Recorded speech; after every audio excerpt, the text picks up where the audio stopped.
అదేవిధంగా మాకు ఇంకా కొన్ని విషయాలు కూడా చెప్పారు. నియోజకవర్గాల వారీగా ఈరోజు పార్లమెంట్ నియోజకవర్గాల వారీగా ఇక్కడ సమీక్ష సమావేశాలు ప్రతి నియోజకవర్గం నుండి ఒక 70-75 మంది ముఖ్యులు, మొత్తం కలిపితే పార్లమెంట్కి 500 మంది ముఖ్యులతో 500 నుంచి 600 మంది ముఖ్యులతో ఇక్కడ సమావేశాలు జరుగుతున్నాయి. తదనంతరం ఫాలో అప్గా మరి ఎందుకంటే ఈ సమావేశాలు 17 నియోజకవర్గాల్లో కూడా జరుగుతాయి కాబట్టి రాబోయే సంక్రాంతి తర్వాత కూడా ఇంకా ఒక 4-5 రోజులు ఈ మీటింగ్లు కొనసాగుతాయి.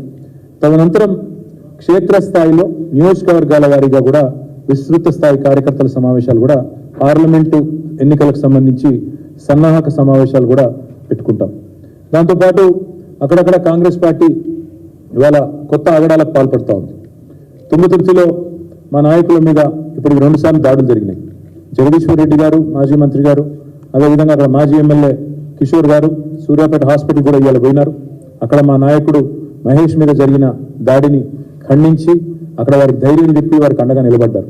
కానీ రాబోయే రోజుల్లో నిర్ణయం తీసుకున్నాం, తప్పకుండా పార్టీ రాష్ట్ర నాయకత్వం కూడా ఎక్కడ ఇట్లాంటి కార్యక్రమం జరిగినా అందరం కూడా అక్కడికి వెళ్తాం. అందరం కూడా మా కార్యకర్తలకి ధైర్యం చెప్పే విధంగా, అదేవిధంగా అవతల వాళ్ళు చేసే దుర్మార్గాలను ప్రజల్లో ఎండగట్టే విధంగా ప్రజాస్వామికంగానే తప్పకుండా ఎదుర్కొంటామని చెప్పి కూడా నేను మీకు విజ్ఞప్తి చేస్తా ఉన్నాను.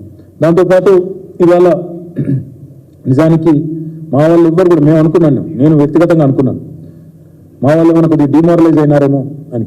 కానీ చూస్తే మాత్రం చాలా ఉత్సాహంగా ఉన్నారు. వాళ్ళు చెప్తున్న మాట మాకు తప్పకుండా పార్లమెంట్లో బ్రహ్మాండమైన ఫలితాలు వస్తాయి. ఎందుకంటే స్వల్పమైన మరి తేడా వచ్చింది తప్ప ఏమీ లేదు. కొన్ని చోట్ల ఉదాహరణకు ఆదిలాబాద్ పార్లమెంట్లో ఒక 2-3 బీజేపీ అభ్యర్థులు ఎవరైతే గెలిచినారో వాళ్ళు ఇదివరకు 4 సార్లు ఓడిపోయినారు. వాళ్ళ మీద ఆసానుభూతి కూడా కొంత పనిచేసినట్టుంది. దాంతోపాటు కొంత అక్కడక్కడ మరి మేము ఊహించని కొన్ని కారణాల వల్ల కూడా అనుకోకుండా కొంత నష్టం జరిగింది. ఆ విషయాన్ని కూడా ఈరోజు మా నాయకులు మా దృష్టికి కూడా తీసుకుని వచ్చినారు. ఆ విషయంలో కూడా తప్పకుండా కొన్ని మార్పులు చేర్పులు కూడా చేసుకుంటాం. అయితే ప్రధానంగా ఇవాళ చర్చించిన మాట ఏంది అంటే, అంశం ఏంది అంటే, మొత్తం 5 గంటల 6 గంటల మీటింగ్లో ప్రధానంగా మేము అందరం కూడా మాట్లాడుకున్నది, నాయకులు అందరం కూడా ఏమంటే, అసలు బీఆర్ఎస్ ఎంపీలను ఎందుకు గెలిపించాలి ప్రజలు, ఏ కారణం చేత బీఆర్ఎస్ ఎంపీలకు ఓటేయాలి, ఎందుకు గెలిపించాలి. బీఆర్ఎస్ ఎంపీలను ఎందుకు గెలిపించాలి అంటే, తెలంగాణ బలం, తెలంగాణ గలం, తెలంగాణ దళం పార్లమెంట్లో ఉండాలి అంటే, తెలంగాణ అన్న మాట అక్కడ ధైర్యంగా ఉచ్చరించబడాలి అంటే, తెలంగాణ ప్రయోజనాల కోసం రాజీ లేకుండా కొట్లాడాలి అంటే, తెలంగాణ ప్రయోజనాల కోసం పేగులు దిగేదాకా అవసరమైతే నిలబడాలి అంటే, కలబడాలి అంటే ప్రభుత్వంతో, కేంద్ర ప్రభుత్వంతో అది సాధ్యమయ్యేది కేవలం ఒక బీఆర్ఎస్కే తప్ప కాంగ్రెస్ పార్టీకో బీజేపీకో ఎంత మాత్రం కూడా కాదు. తెలంగాణ ప్రయోజనాలకు శ్రీరామ రక్ష బీఆర్ఎస్, తెలంగాణ ప్రయోజనాలకు ఏకైక ప్రతినిధి బీఆర్ఎస్. ఈ విషయంలో ఎవరికి రెండో అభిప్రాయం కూడా ఉండాల్సిన అవసరం లేదు. ఎందుకంటే గత 10 సంవత్సరాల మా కార్యాచరణ చూస్తే పార్లమెంటులో తెలంగాణ అనే మాట ప్రతిధ్వనించింది ప్రతి సందర్భంలో అంటే దానికి కారణం మా ఎంపీలు, మా బీఆర్ఎస్ నాయకులు. ఢిల్లీలో తెలంగాణ వాయిస్ అంటే బీఆర్ఎస్ అనే మాట అందరికీ తెలుసు.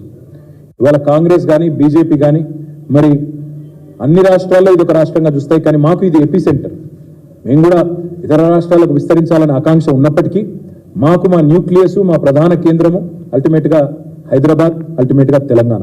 కాబట్టి మా మెయిన్ ఎజెండానే మాకు తెలంగాణ. కాబట్టి తెలంగాణ కోసం, తెలంగాణ సమస్యలపైన, తెలంగాణ వాటాలపైన, తెలంగాణ హక్కుల కోసం ప్రత్యేకంగా పోరాడగలిగేది, బలంగా కృషి చేయగలిగేది ఒక బీఆర్ఎస్ మాత్రమే అనే మాటను అందుకే అంటా ఉన్న, తెలంగాణ గలం, తెలంగాణ బలం, తెలంగాణ దళం బీఆర్ఎస్.